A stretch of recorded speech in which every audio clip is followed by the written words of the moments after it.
So if you've just started your Football Manager 26 journey and you want to be, one of the greatest clubs in the world, Manchester United, this is the guide for you. We're going to go through the Manchester United team.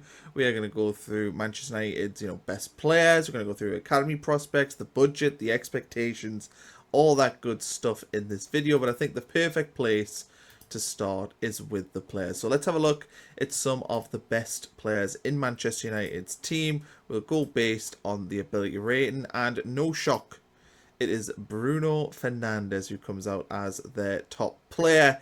Fantastic mental attributes, decent enough physical, natural fitness is 20, stamina 20, mental things, work rate's high, vision's high, leadership off the ball, all them things you want for a captain. And in terms of his technical attributes, set pieces is fantastic, technique's brilliant, passing, first touch finishing. So Bruno Fernandes, one of the most creative players that you could ask for on the game. But who else have we got? Matthijs de Ligt rates out pretty well, not the quickest as we know, but still some decent physical attributes for a defender. Mentally pretty strong as well, good aggression, good bravery, exactly what you want from a centre back.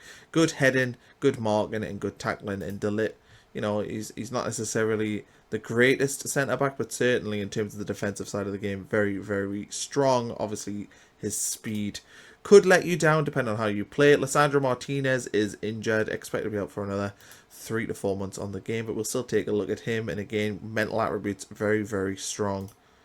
And yeah, possibly a player that you maybe would move into central midfield. I know that in real life he is a centre back, but I think the game would probably translate him quite well to being a central midfielder. Matheus Cunha, who they brought in this summer from Wolves.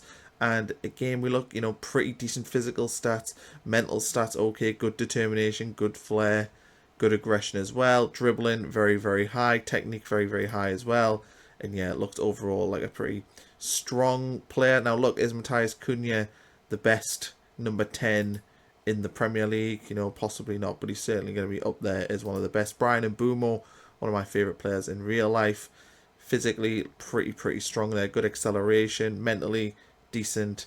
And then in terms of his technical attributes, again, pretty decent. I think possibly underrated a little bit by the game. We would have had him possibly having better finishing considering how many goals he scored last season. Marcus Rashford and Andre Onana are obviously not here, but Benjamin Sesko, 22 years old, is probably going to be a player that you build around long term. If we look at these physical attributes, jump and reach high, pace is pretty decent. He's got some decent mental attributes, but he's a player that is going to grow and improve.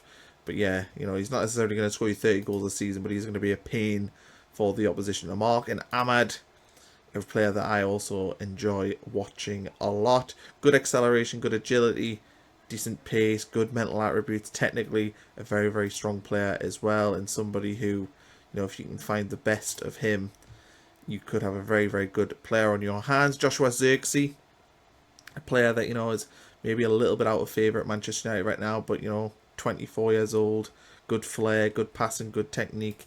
You can definitely find a tune out of him in your Manchester United save. Kobbie Mainoo, 20 years old. He is going to progress. You'd hope that you'd probably play him more than what he gets right now under Ruben Amorim. But, technically a decent player, mentally a decent player, and physically a decent player as well. And somebody who could be, a very, very big player for, 10 years potentially on this save. Lenny Yoro, we'll have a look at him. A young centre-back, still just 19 years old. Will continue to develop, good physical stats. And overall a pretty decent defender, but you could see him definitely blossoming into being one of the best centre-backs in the world. Diego Dalot, decent player, decent right-back, good option, can play on both sides. And who else we got in here? Mason Mount, having a pretty good season in real life. We look at him here, technically not necessarily the best player.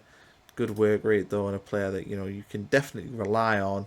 Probably not somebody you're going to build a Champions League winning team around. Harry Maguire, obviously very high heading and jumping reach, and him and de Ligt at the back, you shouldn't be losing many headers in the box. Patrick Dorgu, good prospect, 20 years old, playing in at fullback. It will, good pace there, will be a strong player for you in the save. Let's have a look to see if we're missing any high potential players. Aiden Haven, who we see playing for Manchester United quite a bit this season, 18 years old. you're looking here at potentially a centre-back that you're going to rely on a lot as the game goes on. Let's have a look at the under-21, see who the best young prospects are. And Obi here, striker, looking at him, yeah, you could potentially move him into your first team. 17 years old, he's only going to get better. High determination as well, which means he probably will develop quite quickly. Harry Amas, left back, 18 years old, currently at Sheffield Wednesday. Obviously, you'll leave him out there. He'll probably play a lot for them since they're a little bit of a crisis club, but a good potential starting left back for Manchester United going forward. Let's have a look at the under-18s. And it looks like Charlie Hardy is the best prospect goalkeeper here. 15 years old, so you don't know what they will necessarily blossom into at that age. But yeah, there is plenty to dive into in this Manchester United squad. Let's, though, quickly switch over and let's have a look at the financial picture. So Manchester United have a balance of 290 million. They are compliant currently with FFP, obviously have a lot of large debt. This is what we expect to see their finances look like at the end of the season. So expecting that, I think, to increase. Sponsorships are very high as you'd expect. Wage bill of around 3.8 million, which is quite a lot. If we go in the FFP screen, dive into that as the game goes on, because this is going to be pretty significant for Manchester United, because we know they are a little bit up against it when it comes to FFP. Club Vision, and the current season they want a Europa League finish, and that's required, so that you have to do that. They want to have a good run in the FA Cup and Carabao Cup, and then improve the youth system, become the best in the country, and also work towards having the best youth system in the Premier League. So these are really, really interesting objectives, of course, for Manchester United, and finishing in basically the top 6 is the requirement. But with this squad, you should be able to do that, especially since you don't have European football. Going forward, it's about getting into the Champions League, and then in the third season, they want to win the Premier League, which is pretty big. So you've got 3 years to get this Manchester United team at the level where they were under Sir Alex Ferguson.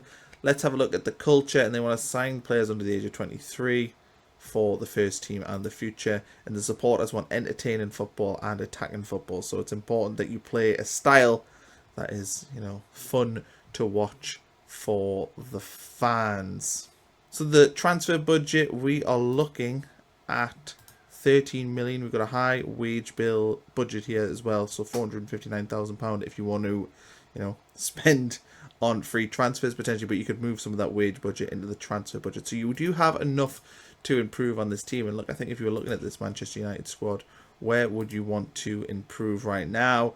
Maybe you would look at the centre-back area. You try and improve defensively. We all know that Man United struggle a little bit in central midfield as well. Do you want to rely on Ugarte and Casemiro? Those are the sort of questions you're going to look at. And Casemiro as well, contract expires. So you're going to get some heavy wages back after the first season, because we look here, Heaton 25,000, Malacia 50, Sancho 275, Maguire 200, Casemiro 300 as well. So you're going to get a significant amount back after year 1 in terms of your wage budget. Of course, you may offer these players new contracts, but yes, it is an interesting picture at Manchester United. I think the first season has to be almost a transitional one. You've got to try and finish in the top 6.